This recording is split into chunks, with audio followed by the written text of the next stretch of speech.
El poema está escrito en castellano medieval y compuesto alrededor del año 1200. Fue escrito en un momento en el que la nobleza y la caballería tenían un papel importante en la sociedad. Transcurre por las provincias de Valencia y Alicante, en la España medieval, la cual está dividida en varios reinos, entre ellos el reino de Castilla, que pertenecía al Cid. Durante la Reconquista, los reinos cristianos luchaban contra los musulmanes por el control de la península ibérica y recuperar territorios que habían sido conquistados por ellos. El Cid fue un destacado líder militar que luchó en estas batallas. Rodrigo Díaz de Vivar, más conocido como el Cid Campeador, nació en el 1048 y falleció en el 1099. Fue un caballero cristiano y militar castellano que con sus propias tropas llegó a conquistar el reino de Valencia. La historia cuenta que fue héroe de Castilla y líder de la Reconquista española. Estuvo bajo las órdenes de diferentes mandatos, por lo que muchos historiadores lo consideran un mercenario. Características del cantado de gesta. Son originarios del siglo XI y XII en Europa, donde tuvieron su máximo apogeo en esos siglos. No se conoce al compositor o autor originario de las obras, ya que se recitaban por juglares y trovadores de la época siendo la tradición oral, por lo que el anonimato es una de sus características. La longitud puede ser muy variada, yendo desde los 2000 versos en los más cortos hasta los 20.000 en los más extensos, que podía requerir hasta varias jornadas para ser narrados por completo. Sea como fuera, en su mayoría rondaban los 4000 versos. Aunque una característica originaria de sus inicios era la transmisión oral entre generaciones, finalmente fueron transcritos a papel. De ahí que conservamos muchos de ellos, aunque no todos completos. Están escritos en versos en forma de poemas épicos y poseen rima asonante. Los héroes representados en cada cantar configuraban las virtudes de un pueblo, por lo que su comportamiento era ejemplar, es decir, actuaban como modelos a seguir de forma idealizada. Poseían carácter de identidad nacional y se usaban para reafirmar este aspecto. Fueron muy populares en países como Alemania, Francia, Inglaterra y España. En España, los cantares tenían un componente muy realista, cosa que no sucedía en otros países, donde las aventuras poseían carácter mitológico y fantástico. Su métrica es irregular, aunque casi siempre se configuran en versos de 14 sílabas, dividido en 2 hemisquios a través de una censura. Se agrupan en tiradas monorrimas con extensión variable que se liga al contenido del cantar. Usa lenguaje sencillo pero muy expresivo. A veces repiten algunos epítetos que se aplican en algunos personajes. Se componía un poco después de la gesta narrada, por lo cual eran bastante precisos a nivel histórico, geográfico y documental. Características del Mester de Clerecia. La rima es un aspecto importante de las creaciones de los clérigos medievales. Se escriben en versos, y estos se usan alejandrinos con rimas consonantes. La estrofa usada se llama cuaderna vía. El lenguaje literario es muy culto, ya que se introducen muchos recursos, tanto sintácticos como léxicos. Algunos bastante complejos, como lo son los simbolismos, las metáforas o las alegorías. Los protagonistas de sus obras se vuelven más religiosos, así que era costumbre encontrar en ellos a la Virgen, a los santos o a dioses. No obstante, también había textos menos religiosos e incluso episodios de historia nacional para levantar cierto sentimiento patrio y de unión.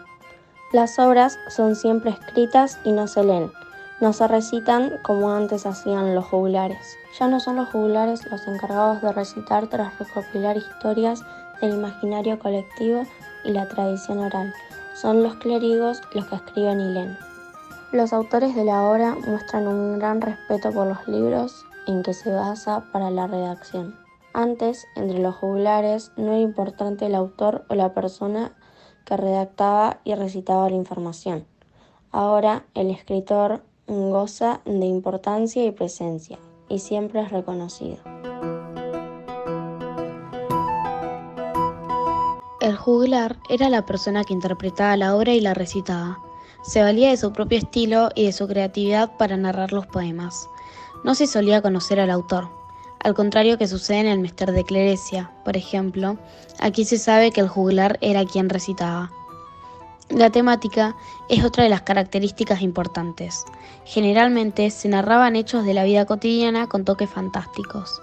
No obstante, en la zona española, los cantares de gesta, los cantos épicos y los poemas amorosos eran los favoritos por juglares y público. La rima de los poemas se caracterizaba por ser irregular, monorrima y asonante. En general, utilizaban series ilimitadas de versos de entre 10 y 18 sílabas. El lenguaje que usaban era bastante vulgar, exentos de cultismos, buscando recitar con fuerza narrativa, pero comunicándose con simpleza para llegar al público poco educado. Se usaban mucho las exclamaciones y los epítetos, pero muy limitado en cuanto a recursos estilísticos. Las fuentes solían ser anónimas y de carácter oral y popular. Eran modificadas a conveniencia para dirigirlas a un pueblo iletrado y ávido de historias épicas. La estructura del cantar. El cantar se divide en 3 partes. El cantar del desierto, que narra los sucesos ocurridos desde la victoria de Vivar hasta la victoria del Cid sobre el conde de Barcelona. El cantar de las bodas, que se extiende desde el comienzo de la batalla levantina hasta las bodas de las hijas del Cid con los infantes de Carrión. Y el cantar de Afrena de Corpes, que abarca desde la escena del León hasta el desenlace de la historia, con el triunfo final de Rodrigo. El tema principal de Mio Cid es la recuperación del honor. El héroe es azotado por 2 acontecimientos que dañan su honra: el destierro por parte del rey Alfonso y la burla a sus hijas por parte de los infantes de Carrión. Así pues, la trama se organiza en torno a un concepto único: la honra o el honor del héroe, en 2 dimensiones, la pública y la privada. De este modo, el poema narra los esfuerzos del protagonista para recuperar, en primer lugar, su honra pública, que ha perdido al ser desterrado a causa de calumnias de la malversación de los tributos sevillanos, y en segundo lugar, su honra privada, dañada por el ultraje cometido por sus yernos al maltratar y abandonar sin ropa a sus hijas. Los personajes principales son Don Rodrigo Díaz de Vivar, también conocido como el Cid Campeador. Se presenta como un personaje virtuoso con ámbitos religiosos y amoroso a su familia. Es un personaje de gran valor e inteligente en la batalla. Él es el principal protagonista, héroe medieval, por lo que se narra su historia. Alfonso VI destierra a Don Rodrigo Díaz de Vivar, pero a lo largo de la historia se da cuenta de que es un buen vasallo y lo perdona. Es él el rey, por lo tanto todo el pueblo acata sus órdenes al decirles que no ayuden a Don Rodrigo Díaz de Vivar. Jimena, la mujer del Cid, se casó con él en 1074. Jimena como mujer era muy atenta con su marido y se preocupaba por él. Cuando a su marido lo destierran, ella no sabe cómo llevarlo. Martín Antolinés, sobrino ficticio de Don Rodrigo, es uno de los encargados de honrar el honor del Cid y de sus hijas contra los infantes de Carrión.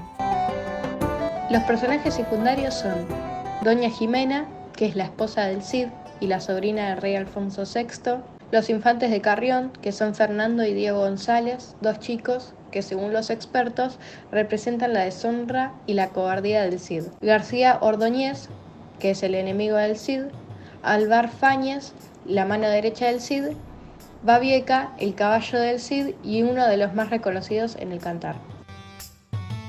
El vasallaje era un sistema en el cual un señor feudal le otorgaba tierras y protección a un vasallo a cambio de lealtad y servicio al señor feudal. Esto simbolizaba un compromiso mutuo y era un acto ceremonial importante. Este acto ceremonial se denominaba ceremonias de investidura, en las que el señor le entregaba al vasallo un símbolo, como por ejemplo una espada, tierras, insignia, etc. La estructura social en el feudalismo consistía en el rey, la nobleza y el clero y por último los campesinos. Este sistema estaba relacionado estrechamente con la economía feudal, donde la tierra era la fuente principal de riqueza y poder. Los campesinos trabajaban en estas tierras a cambio de protección y seguridad por parte de los feudales. Sin embargo, a medida que evolucionaban las estructuras políticas y económicas, el feudalismo fue cediendo terreno, dando lugar a nuevas formas de organización social y económicas. A pesar de la desaparición del vasallaje en el feudalismo, han dejado un legado importante en la historia europea.